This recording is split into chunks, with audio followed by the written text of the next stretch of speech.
কর্তৃক আয়োজিত 2024 এসএসসি শিক্ষার্থীর বিদায়ী অনুষ্ঠানে উপস্থিত সম্মানিত অধ্যক্ষ এবং উপাধ্যক্ষ মহোদয়, শ্রদ্ধেয় শিক্ষক মণ্ডলী, বিভিন্ন এলাকা হতে আমন্ত্রিত সুদীবৃন্দ, সামনে উপবিষ্ট আমার প্রাণ প্রিয় ছোট বড় ভাই বোনেরা, সকলের প্রতি রইল আমার সালাম। আসসালামু আলাইকুম।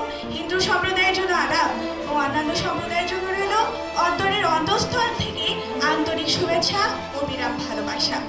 হাজারো হৃদয় ভরে যন্ত্রণা এবং বিষণ্ণতা নিয়ে বলতেই হচ্ছে আজ আমাদের শ্রদ্ধেয় বড় ভাই ও বোনদের বিদায়, যেখানে আপনাদের হাত ধরেই আমাদের পথ চলা। আপনারা না থাকলে হয়তো দেখা হতো না সভ্যতার এই বিশাল জগৎ। অনাকাঙ্ক্ষিত এই বিদায় খুব একটি নগণ্য শব্দ হলেও এটি বেদনার একটি বিশাল ভার বহন করে। কেন জানি বিদায় কথাটি শুনলে হৃদয় বারবার প্রকম্পিত হয়ে ওঠে, গড়িয়ে পড়ে হাজারো অশ্রুবাড়ি। পুরনো সেই স্মৃতির পাতায় চোখ পড়ে বারবার, কখনো হৃদয়ে জোয়ার ভাটার মতো ভেঙে যায়, আবার কখনো তা নতুন রূপে গড়ে ওঠে।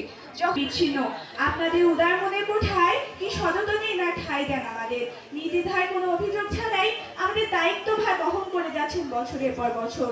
ঠিক তেমনই কিছুটা দায়িত্ব অর্পিত হয় আমাদের বড় ভাই ও বোনদের উপর। শিক্ষক আমাদের অভিভাবকদের অভাব পূরণ করলেও শিক্ষকদের মতোই আমাদের বড় ভাই ও বোনের জায়গাটা আপনারা নিজেদের ভালোবাসা দিয়ে দখল করে রেখেছেন, কিন্তু আপনারা চলে যাবার পর হয়তো আপনাদের ভালোবাসার জায়গাটা পরিত্যক্ত হয়ে পড়ে যাবে। দীর্ঘসূত্রে একই মালায় বাধা পড়ার পথে কত না অবাধ্য হয়েছি, কত না অসম্মান করেছি।